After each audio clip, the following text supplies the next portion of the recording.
आरोपी छात्र के घर को बुलडोजर से गिरा दिया। कार्रवाई से पहले आरोपी के घर के सामान को शिफ्ट किया गया, साथ ही नोटिस भी जारी किया गया था। दोपहर 12 बजे नगर निगम ने अवैध निर्माण को तोड़ने की कार्रवाई शुरू की थी।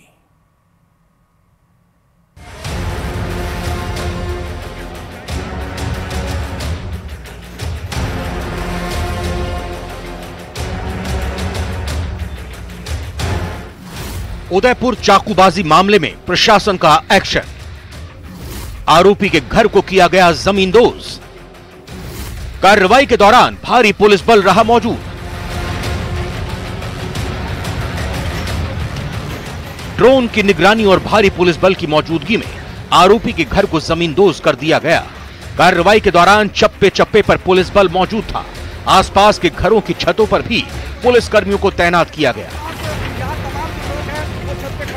उदयपुर के भटियान चोट्टा इलाके में 2 स्कूली छात्रों के बीच हुई चाकूबाजी के मामले में आरोपी के घर को नेस्तनाबूद कर दिया है। जो आरोपी का जो घर था पूरी तरह से धराशायी कर दिया गया है। 2 जेसीबी की मदद से इस कार्रवाई को पूरा किया गया। मकान खाली करने के साथ में आप देख सकते हैं कि उसके बाद में जैसे ही मकान खाली करने की कार्रवाई पूरी हुई, फिर जेसीबी को आगे बुलाया गया और जेसीबी ने जो मकान है उसे पूरी तरह से धराशायी कर दिया। आरोपी के घर पर बुलडोजर एक्शन से पहले घर के सारे सामान को शिफ्ट करा दिया गया।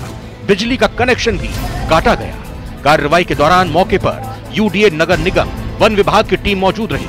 हालांकि वन विभाग ने परिवार को घर खाली करने के लिए 3 दिन का टाइम दिया था, जबकि इससे पहले शनिवार सुबह ही नगर निगम और वन विभाग ने अवैध निर्माण को लेकर घर पर नोटिस चिपकाया था। अन्य जो कोई भी इसमें सहयोगी हैं, कॉन्स्पिरेटर हैं, षड्यंत्र में शामिल हैं, उनके खिलाफ भी सख्त से सख्त कार्रवाई की जाएगी। और अन्य जो कोई भी विधिक प्रक्रिया है, उस विधिक प्रक्रिया के मार्फत जिन लोगों के द्वारा इस तरह की घटना को अंजाम दिया गया, उनके खिलाफ भी सख्त कार्रवाई की जाएगी। साथ ही साथ शहर की कानून व्यवस्था को बिगाड़ने की अगर किसी के द्वारा कोई भी प्रयास किया जाएगा, उसके खिलाफ भी पुलिस सख्ती से पेश आएगी। उदयपुर में सुरक्षा को देखते हुए धारा 163 लगाई गई है। स्कूल कॉलेज बंद कर दिए गए। इंटरनेट सेवाएं भी 24 घंटे के लिए बंद है। इस बीच आरोपी छात्र का एक सीसीटीवी फुटेज सामने आया है, जिसमें वो एक स्कूटी से भागते हुए नजर आ रहा है। दावा किया जा रहा है कि ये फुटेज शुक्रवार को चाकूबाजी के बाद का है।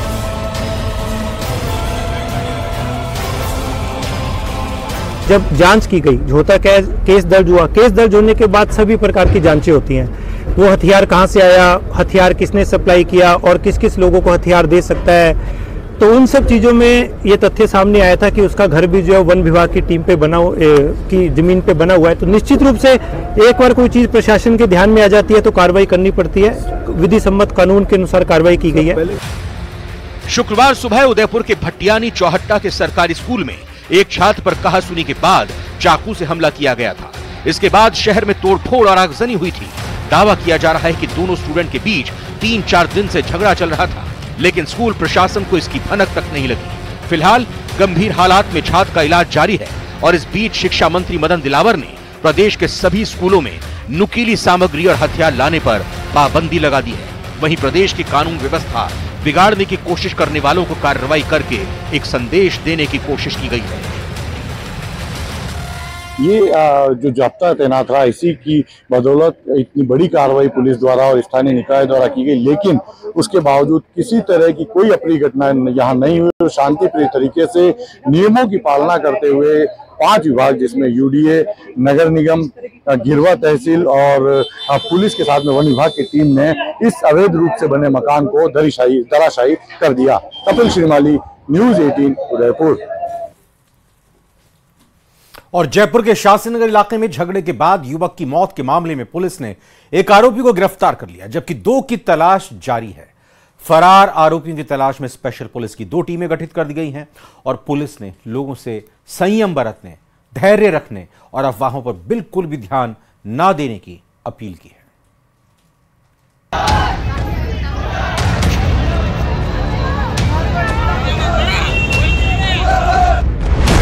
जयपुर के शास्त्री नगर में युवक की मौत का मामला।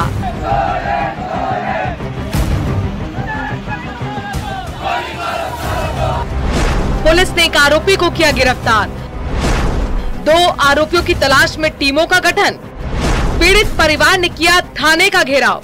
राजधानी जयपुर के पुलिस थाना शास्त्री नगर इलाके में हुई दिनेश स्वामी नाम के युवक की हत्या के मामले में, पीट करके हत्या के मामले में जो पीड़ित के परिजन और उसके स्थानीय निवासी थे, उन्होंने यहां पर धरना दिया। धरने में जो विधायक गोपाल शर्मा थे वो भी शामिल हुए और बताया जा रहा है कि राज्य सरकार के स्तर पर इस बात की सहमति बनाने की कोशिश की जा रही है कि पीड़ित परिवार को मुख्यमंत्री सहायता कोष से मुआवजा दिलाया जा सके।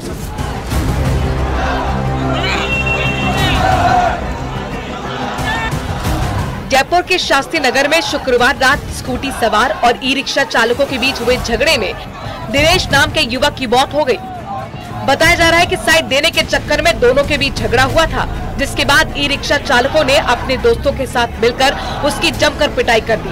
हालांकि मौके पर दिनेश की मौत तो नहीं हुई, लेकिन घर जाते ही उसकी तबीयत खराब हो गई, जिसके बाद परिवार उसे अस्पताल लेकर पहुंचा, जहां डॉक्टरों ने उसे मृत घोषित कर दिया। पुलिस ने लोगों से शांति बनाए रखने की अपील की है। मृतक दिनेश स्वामी है, 36 ईयर ओल्ड। रात के 9:30-10 बजे की बात है। ये कोई स्कूटी से जा रहे थे, एक इनके साथी थे जितेंद्र, उनके साथ जा रहे थे तो एक खड्डा आया था। उस खड्डे के कारण सामने से जो ई रिक्शा आ रहा था उससे इनकी से थोड़ी टक्कर हो गई। तो उसमें कोई 2-3 व्यक्ति जो बैठे थे उनसे अचकासुनी हुई और इनसे आपस में कुछ सामान्य मारपीट हुई। सामान्य मारपीट होने में बस 2-3 मिनट में ही जो आसपास वाले थे उन्होंने छुड़वा भी दिया और ये सारे अपने अपने घर चले गए। घर जाने के बाद में उनके साथ कहीं आधे घंटे बाद में कहीं पेन हुआ, कोई इंटरनल कोई इंजरी हो सकती है या फिर उनको अटैक आया हो, तो फिर इनको हॉस्पिटल लेके गए कांवटिया, तो वहाँ पे उनकी डेथ हो गई। एक आरोपी को गिरफ्तार भी कर लिया गया है। हाँ, अभी 3 में से 1 को डिटेन किया है हमने अभी। युवक की मौत के बाद तनाव की स्थिति बनी हुई है। सुरक्षा के लिहाज से देर रात से पुलिस का भारी जाब्ता इलाके में तैनात किया गया है। रात्रि को कोई विवाद हुआ, विवाद में एक व्यक्ति की जान चली गई और उसमें बाद में क्षेत्र में थोड़ा सा उसके दिनेश स्वामी के परिवारजन और कुछ सनातनी लोगों का इकट्ठा होना शुरू हुआ। आज अपराधी पकड़ा भी गया है रात्रि को ही घटना के कुछ देर बाद, और साथ में दूसरा अपराधी भी पकड़ने वाले हैं और सीसीटीवी कैमरे खंगाले जा रहे हैं कि किन कारणों से विवाद हुआ और क्या विवाद में उसकी मृत्यु हुई या अन्य कोई कारण है। फिर भी अपराधी कोसों दूर नहीं है और परिवार पीड़ित जो है उसके साथ पूरा भाजपा परिवार सरकार साथ है, सारे सनातनी साथ है, पूरा न्याय होगा और लगभग जो मांगे थी वो पूरी उनकी पहले सरकार ने मांग करने से पहले ही कह दी थी। तो वहीं वारदात में शामिल एक युवक को पुलिस ने डिटेन भी किया है, जबकि 2 की तलाश में टीमों का गठन कर लिया गया है। इस बीच सैकड़ों की संख्या में लोगों ने शास्त्री नगर थाने का घेराव किया और नारेबाजी की। लोगों की मांग है कि बदमाशों को जल्द से जल्द पकड़ा जाए, साथ ही मृतक परिवार को उचित मुआवजा भी मिले। बहरहाल पीड़ित परिवार आक्रोशित है और पुलिस दावा कर रही है कि आरोपियों को जल्द पकड़ लिया जाएगा, लेकिन जिस तरीके से महज साइड देने को लेकर युवक के साथ मारपीट हुई और उसकी मौत हो गई वो हैरान करने वाला है। Bureau report, news 18 Rajasthan.